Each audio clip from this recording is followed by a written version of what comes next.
ቆይ እማዬ ምንድን ነው? አባዬ እስካሁን ድረስ አልመጣም እንዴ? ኤቢ ተዘጋጅ፣ አንድ ነገር ነግርሽ ነው። አይ እማዬ እኔ በቃ ምንም ነገር መስማት አልፈልግም። ምንም ችግር መስማት አልፈልግም እማዬ። ችግር መሆኑን በምን አወቅሽ? አንቺ በቃ አይምሮሽ ካለ ችግር አያስብም ማለት ነው? እማዬ ጥሩ ነገር ከሰማ በጣም ብዙ ጊዜ ሆኖኛል። በቃ ጥሩ ነገር ቢሆን እማዬ አትንገሪኝ። በቃ መስማት አልፈልግም። ወደሽ ነው የምነግርሽ። አባትሽ እየነገረሽ አልሰማ ማለትሽን ምክንያት አድርጎታል። ቆይ አልገባኝም እማዬ። ምንድን ነው የምትይው? አባዬ ለፖሊስ ጠቆመ እማዬ? አይደለም። እና እሺ እማዬ ምንድን ነው? ናታን ጀርባዬን እየከበደኝ ነው። በቃ ተነስ እንግባ። ኧረ ዳጣ ትንሽ እንቆይ እንጂ አሁን እኮ እነማዬ እራሱ ትተውናል። ትተውናል? አልተውንም ናታን። እጅ ከፍንጅ ስላልያዙ ነው እንጂ እና ደግሞ አባዬን እናንተ እንደዚህ አይነት ሁኔታ ውስጥ እንዳለን ቢያውቅ በጣም ይቆጣል። ደስ አይለውም። እሱስ ልክ ነሽ። ደግሞ በጣም ናፍቀሽ። እኔ ትናፍቀኛለህ እኮ።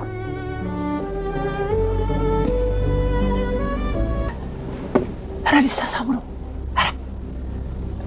ኧረ ሰማን ህልማን አንዲቻቸውን ወገብ ዛላቸውን ብዬ ነው የማስቀራቸው።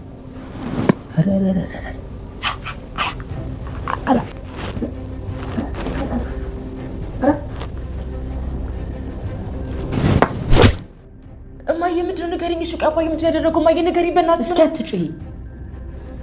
አባትሽ እጁን ለፖሊስ ሰጥቷል። እማዬ ቆይ እንደዛ የሚያደርገው አባዬ?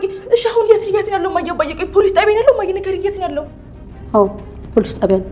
ወይኔ ጉዴ ፈላ እማዬ፣ ወይኔ ጉዴ ፈላ። በቃ አለቀልኝ እማዬ። በቃ መታሰሪ እኮ ነው በቃ እማዬ። ፖሊስ እኮ ሁሉም ነገር ደረሰበት እማዬ። ወይኔ ጉዴ ፈላሽ። ምንድን ነው የማደርገው? ወይኔ ጉዴ። በቃ ተቅለብለቢ። አሁን ተዘጋጅና ፖሊስ ጣቢያ መሄድ አለብን። መቼም አባትሽ ታስሮ እዚህ ሊደር አትይም።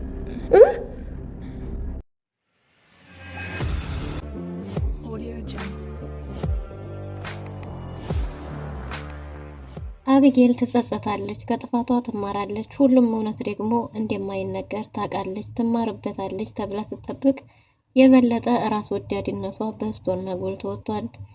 አቢጌል ዳጣም በእኔ ወንጀል ታሰሪልኝ፣ እወድሻለሁ ትይኝለ፣ ከወደድሽኝ አይቀር ታሰሪልኝ ብላት ነበር። ዳጣም እሺ አንቺ ብትሆኚ ትታሰሪልኛለሽ? በአንቺ ቦታ ሁኜ ይሄን ያረኩት እኔ ብሆን ለእኔ ትታሰሪያለሽ ወይ ስትላት ያለ ምንም ማመንታት ነበር አይ በጭራሽ አላደርገውም ያለችው። አቢጌል ከራሷ ውጪ ማንንም እንደማትወድ ተረጋገጠ። አቶ ደረጀ ሰሞኑን እያመሸ መግባት ጀምሯል። ይህ የሚሆነው ምንድነው እንግዲህ ለአቢጌል ምናልባት ከተማረች ተብሎ ነበር። አቢጌል የህግ ተማሪ እንደመሆኗ መጠን ሁሉም ነገር እኔ በምለው መንገድ ካልሄድና እኔ የማረገው ነገር ልክ ነው ብላ ነው የምታምረው። የእሷ ተራራ የሚያክለው ጥፋት እያለ የሰላምን ልጅ አባት ማወቅ እጅግ በጣም አጓጉቷታል። አሁንም ቢሆን ሰላም መች ነው ወደ ቤታችን የምትመጣው? ልጁን ዲኤንኤ ማስመርመር አለብን፣ የልጁ አባት ማን ነው እያለች ነው። ወይዘሮ ማርዳም ይህንን ትተሽ አንቺ ለራስሽ ብትጸጸቺ ወይም ደግሞ ምን አልከስተትሽ ብትማሪ ስለ ራስሽ ብታስቢ እያለቻት ነው። አንቺን አምኜ አባትሽን ጠረጠርኩኝ፣ ዳጣንም የደረጀ ልጅ ናት ብለሽ አስመረመር፣ ዳጣን የሰላም ልጅ ናት ብለሽ አስመረመርኩ። የትኛው ነው ትክክል? እባክሽ ስለ ራስሽ አስቢ ብላት ነበር። ግን ደግሞ የሰላም ልጅ አባት ከናታን ወይ ካባዬ ከሁለቱ ያለፈ አይሆንም። ምክንያቱም ሰላም የትም ሄዳ አታውቅም። በዛ ላይ ደግሞ ሰላም ከዚህ ቤት አትወጣምና ወይ አባዬ ነው ወይ ናታን ነው የሚል ድምዳሜ ላይ ደርሳለች። በሌላ በኩል አቶ ደረጀ አባትሽ እጅ ሰጥቷልና አንቺ ሂደሽ አባትሽን አስለቅቂ ብለሽ አቢጌልን አናግሪ፣ አቢጌልን ስታናግሪያት እውነቱን መስማት እፈልጋለሁ እያለ ነው። ወይዘሮ ማርታም እባክህ አቢጌል ከራሷ ውጭ ማንንም አታስቀድምምና ምንም አዲስ ነገር አትጠብቅ ይቅርብን ብለው ነበር። ግን ደግሞ አቶ ደረጀ መስማት አለብኝ ብሎ ነበር። እናም እንግዲህ ወይዘሮ ማርታ አባትሽ ታሰረ፣ ስለዚህ አሁን ወደ ፖሊስ ጣቢያ መሄድ ያለብን ሲባል እሱ ከታሰረማ እውነቱ ይወጣል አለቀልኝ እያለች ስትጨነቅ የነበረው ስለ አባቷ ሳይሆን ስለ ራሷ ነበር። ይህም አቶ ደረጀን እጅግ በጣም አስደንግጦታል። ሰላም ሰላም፣ ውድና የተወደዳችሁ ውድ ቤተሰቦች እንደምን አላችሁ? በያላችሁበት የዓለም ዳርቻ ሰላማችሁ በዘት ተረፍ ይበል እያልን በአዲስ መተናል። በቅንነት ላይክ፣ ሼር፣ ሰብስክራይብ እያደረጋችሁ ቤተሰብ አድርጉን። በባለፈው ክፍል እንደተመለከትነው ዳጣ ተከታታይ ድራማ እንግዲህ ወይዘሮ ማርታ ናታንና ዳጣ አንድ ላይ ሆነው እንግዲህ እነሱን ሰርፕራይዝ ለማድረግ ስለ አንቨርሰሪያቸው እያወሩ ነበር። ድንገት ወይዘሮ ማርታ ወደ ናታን ክፍል በሄደችበት ጊዜ እና ጅሬን አንድ ላይ ስታገኛቸው ምን ታረጋላችሁ እዚህ? እኔ እኮ ደሬን ነግሬው ነበር አልሰማለኝ እንጂ እያለች ነው። ዳጣ ከመደናገጧ የተነሳ ናታን ክፍል መሆኗን ራሱ ረስተዋለች። ይኸው አላስቀምጣለኝ እሱ እኮ ነው እዚህ ድረስ የመጣው እየጨቀጨቀኝ እያለች ነበር። ወይዘሮ ማርታም ከመናደዷ የተነሳ ክፍል አቃይራቸዋለች። ናታን ወደ ዳጣ ክፍል እንዲሄድ፣ ዳጣን ደግሞ እዛ ብቻዋን እያናገረቻት ነበር። ደረጀ ምንም እንደማትደብቂና እውነት ተናጋሪ እንደሆንሽ ነግሮኛል። ስለዚህ ለደሬ ምንም ነገር ሳትደብቂ እውነቱን ብቻ ንገሪው ብላታለች። እሷም እሺ ብላ ተስማምታለች። ወይዘሮ ማርታ ባየችው በናታንና በዳጣ ግንኙነትም የተበሳጨች ትመስላለች። ወይዘሮ ማርታ እንደ እናት ለልጇ አቢጌል ናታንን ብታገባላት ትመርጥ ነበር። ምክንያቱም ናታን በሁሉም ነገር የተስተካከለ ጸባው፣ ባህሪው፣ መልኩ፣ እውቀቱ ሁሉ ነገር የተስተካከለ ነውና በሁሉም ሙሉ ስለሆነ ልጅም ሙሉ አድርጎ ተንከባክቦ ጥሩ ባል ሆኖ ያኑርልኛል ብላ ስላሰበች እንግዲህ የዘወትር ምኞቷ ነበር። ግን ደግሞ በአባቷ ጥፋት አስገድደው ልታገባው እንደነበረ ስታቅ ከዛ በኋላ ተስፋ የቆረጠች ትመስላለች። ምክንያቱም በናታን በኩል ለአቢጌል ምንም አይነት ስሜት እንደሌለው የሚወደው ዳጣን እንደሆነ ተረድታለች። ግን ደግሞ ዳጣና ናታን አንድ ላይ መሆናቸው ምንም አላስደሰታትም። ለአቶ ደረጀም እነዚህ ልጆች አማና ልጆቻችን እስከሆኑ ድረስ መቆጣጠር አለብህ እያለች ነው። ናታንና ዳጣም ሳይደርሱብን ብለው በድብቅ ሊያወሩ ነበር።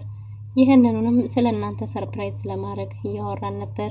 ሰርፕራይዝ ባይነገርም ያው በአሁን ብናበላሽም ስለ አንቨርሰሪያችሁ እያወራን ነበር ብሎ ለወይዘሮ ማርታ ነግረዋታል። ግን ደግሞ ወይዘሮ ማርታ ያን ያህልም አላመነቻቸው። አቶ ደረጀም ለአቢጌል 2 ምርጫዎችን ሰጥቷታል። ነገ ጧት ብሎም ወስኗል። ነገ ጧት ወይ አንቺ ሄደሽ እጅሽን ለፖሊስ ትሰጫለሽ፣ እውነቱን ትናገሪያለሽ፣ ወይም ደግሞ እኔ እውነት ሄጄ እኔ ገድያዋለሁ ብዬ እጄን እሰጣለሁ እያለ ነው አቶ ደረጀ። ያመረረ ይመስላል። እናም እንግዲህ አቢጌል እሷም እውነቱ የቱ ነው? እሱም እናት አለው ባለት ጊዜ ልጁ መሞት ይገባው ነበር፣ መሞቱ ትክክል ነው ብላለች። እንዴት ነው ትክክል የሆነው ባላት ጊዜም እሱ እኔን ሊገለኝ ነበር፣ እኔ እሱን ባልገለው እሱ እኔን ቀድሞ ይገለኝ ነበር ብላለች። ግን ደግሞ መተሽም አለመግደል ትችይ ነበር፣ ከሞተም ደግሞ ቢያንስ በመሞት እንኳን ልትጸጸች ይገባ ነበር ሲላት፣ አይ በጭራሽ እንደዛ ማሰብ የለብኝም ብላለች። እሺ ደግ በአንቺ ቦታ ያለችው እናቱስ መሞቱ ልክ ነው ብላ የምታስብ ይመስልሻል ባላት ጊዜ እናቱማ እንደዛ አታስብም ብላለች። ስለዚህ እሷስ ትክክል አይደለችም ቢላትም የእሱም እናት ትክክል ናት ብላለች። እሷም ትክክል ናት። ስለዚህ 2 እውነት አንድ ላይ አይኖርም። አንድ እውነት መውጣት ይኖርበታል። ሁሉም እውነት ያለው ሁሉ ነገር አይወራም አይናገርም ስልሽ የነበረው ለዚህ ነበር አየሽ። ስለዚህ አሁን ሄደሽ እጅሽን ለፖሊስ መስጠት አለብሽ። ካልሆነ ግን እኔ ራሴ እጄን እሰጣለሁ። ከዛም ደግሞ ይሄ የተከበረው ፍጡር በቀየተኛው በክብር በሚገባው ቦታ ይቀበራል እያላት ነው አቶ ደረጀ። ግን ደግሞ በጭራሽ እንደዛ አይሆንም አባዬ ብላለች። አንተ እጅህን አትሰጥም። አንተ እጅህን ከሰጠህ እውነቱ ላይ ይደርሳሉ። አንተ ስላልገደልከው እውነቱ ሲጣራ እኔ ገዳይ መሆን ይታወቃልና እኔ እታሰራለሁ ነው እንጂ አባቴ በእኔ ጥፋት አንተ ለምን ትታሰራለህ የሚለው ነገር አይደለም የጸጸታት። አቶ ደረጀም በጧቱ ተነስቶ ሄዷል። ይህንኑ ለወይዘሮ ማርታ አቢጌል ተናግራለች። አባዬ የት ሄዶ ነው ባለቻት ጊዜ ወይዘሮ ማርታም እንግዲህ አቶ ደረጀ ያለውን ስትነግራት እኔ እንግዲህ ሚስት በባሏ ስር ትዳር የተባለው ቃሉ ዝም ብሎ አይደለም። የአባትሽን ትዕዛዝ አከብራለሁ። አባትሽ መሆን አለበት ያለውን ሁሉ እንግዲህ እሱ ያለው ነው ሊሆን የሚችለው እንጂ እኔ ምንም ላረግ አልችልም ብላታለች። እንደማ የሆነ ነገር ማድረግም አለብሽ። አባዬ እጁን መስጠት የለበትም። እሱ እጁን ሰጠ ማለት እሱ ንጹህ ስለሆነ እኔ ነኝ የምታሰረው። እንደዛ ደግሞ እንዲሆን እንዳታደርጊ እባክሽ እማዬ አባዬን አናግሪውና ከሀገር እንዲወጣ አድርጌ እያለቻት ነው። ወይዘሮ ማርታም በጭራሽ እንደዛ አይሆንም። አባትሽ እጁን ከመስጠቱ በፊት አንቺ በጥፋትሽ ሄደሽ እጅሽን መስጠት አለብሽ። አባትሽ ለእውነት የቆመች ስለሆነች እውነቱን ደግሞ ከራሷ መጀመር አለባትና የህግ ተማሪ እንደመሆንሽም እጅሽን ለህግ መስጠት አለብሽ ብሎሻል እያለቻት ነው። እንደዛማ በጭራሽ አይሆንም ብላለች። ግን እማዬ መታሰሪም ካልቀረ ምናልባት ከመታሰሪ በፊት ሰላም መች ነው የምትመጣው? ለምንድን ነው ባለቻት ጊዜ የሰላም ልጅን አባት ማወቅ ይኖርብናል። እንግዲህ እዚህ ቤት ያለው 2 ወንድ ብቻ ነው። በዛ ላይ ደግሞ ሰላም የትም ወጣ አታውቅም። ስለዚህ ወይ የናታን ነው ወይ አባዬ ልጅ ነው የሚል ውሳኔ ላይ ደርሳለች። በአንቺ የተነሳ አንቺ ወሱሰሽኝ፣ እኔም ባየኋቸው አንዳንድ ነገሮች ተጠራጥሬ ብዙ ነገሮችን ተሳሳትኩ። በዛ ላይ ደግሞ አባትሽን ጠረጠርኩ። በዛ ላይ ደግሞ ከአንዴ ሁለቴ ያረግነውን አይተሻል። የትኛው ነው እውነት? የቱን እውነት ይዘሽ? ከዚህ በኋላ ግን ስለ ራስሽና ራስሽ ብቻ ብታስቢ ይሻላል ብላት ነበር። ግን ደግሞ አቢጌል አይ እማዬ ጠርጥሪ፣ መጠርጠር አይከፋም እያለቻት ነው። ትዳሯ እንድትጠራጠር እየመከረቻት ነው። ጉድ እኮ ነው። አቢጌል የእሷን አባት ወይም የእሷ ቤተሰብ እንዳይበተን ያልወለደው ልጅ ናታን ስንት መከራውን እያየ የወለዳት የመጀመሪያ ልጁ ስንት ዋጋ የከፈለላት፣ አቢጌል ግን አባቷን ለመጣል እየታገለች ነው።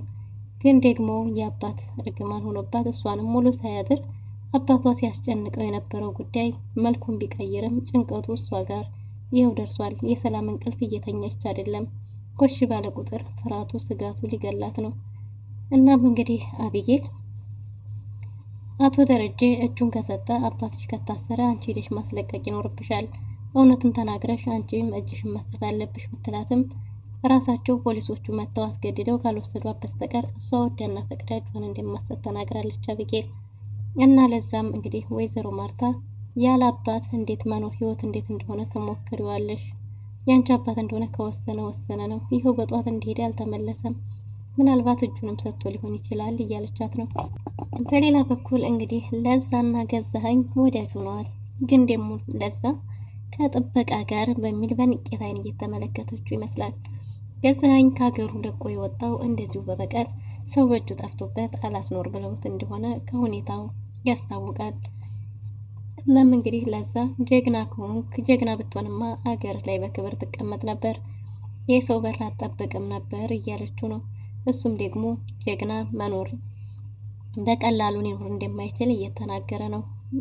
ቢዘምት ይሞታል ደግሞ ወይ ካልሆነ እንዴት ጥበቃ ይሆናል እንጂ ጀግና መቼ ሀገሩ ላይ ይኖራል ብለሽ ነው? ማን ያስቀምጠዋል እያለ ነው። እንግዲህ ገዛኸኝ ከንግግሩ ብዙ ጠላት የበዛበት ይመስላል። በሌላ በኩል እንግዲህ ዲያጣና ናታንም በተፈጠረው ነገር ቢደናገጡም አሁንም አንድነታቸውን ቀጥለዋል። ግን ደግሞ ለአባቷ እውነቱን መናገር አለብን ብለው አስበዋል።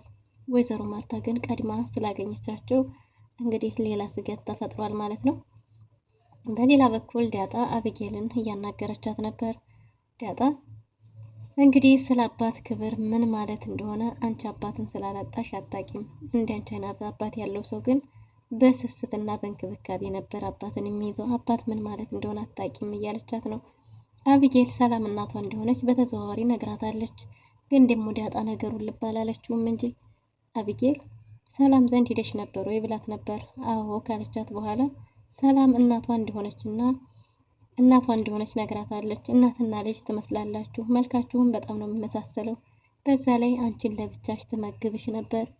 አሁንም ቢሆን እየጠራችሽ ሁሌ የምታገኝሽ አንቺን ነው እያለቻት ነው። ግን ደግሞ ሰላም ወልዳት ሳይሆን ስለምትወዳት እንደሆነ እናትና ልጅ ሆኖ ተናግራለች ዳጣ። ግን ደግሞ አቢጌል እንደዛ እንዳልሆነና እናትና ልጅ እንደሆኑ ራሷ ሰላምን ልጄ ናት እንዳለች ጭምር ነግራት ነበር። ግን ዳጣ ከቁም ነገር የቆጠረችው አይመስልም። አቢጌል መናገር ያለባትን ተናግራለች። በዛሬ ደግሞ ዳጣና ናታን በጭራሽ በአባቷ ቤት ተጋብተው ሊኖሩ እንደማይችሉ እየፎከረች ነው። አንቺ እኔም መስከረሽብኝ ቢሆንም ልታሳስሪኝ ትፈልጊያለሽ አይደል? እኔ ታስሬ ደግሞ አንቺና ናታን በነፃነት አትኖሩም ብላለች። እህቴ ነሽ እወድሻለሁ ትይኝ የለ? እህትሽ ኮንኩና ከወደድሽኝ ለምን አትታሰሪልኝም? እኔ ነኝ የገደልኩት ብለሽ ለምን አትታሰሪልኝም ብላት ነበር። ዳጣ ይህን ጥያቄ ለራሷ ለአቢጌል ጠይቃታለች። ይህ ምንድን ነው? እኔ ብሆን የገደልኩት አንቺ በእኔ ወንጀል ልታሰሪልኝ ነበር ስትላት፣ አይ በጭራሽ አላረገውም ብላታለች። ዳጣም አንቺ የማታረጊውን ነገር ሌሎች ሰዎች እንዲያረጉልሽ አጠብቂ እያለቻት ነው። ይብላኝልሽ እንጂ ላንቺ መጤ ለሆንሽው ወፍ ዘራሽ ለሆንሽው እኔስ አባቴ ሊታሰርልኝ ተስማምቷል፣ አባቴ እታሰርልሻለሁ ብሎኛል ብላለች። ይሄማ በጭራሽ ሊሆን አይችልም እያለች ነው። አይ አባቴን ይታሰርልሻለሁ ብሎኛል እያለቻት ነው።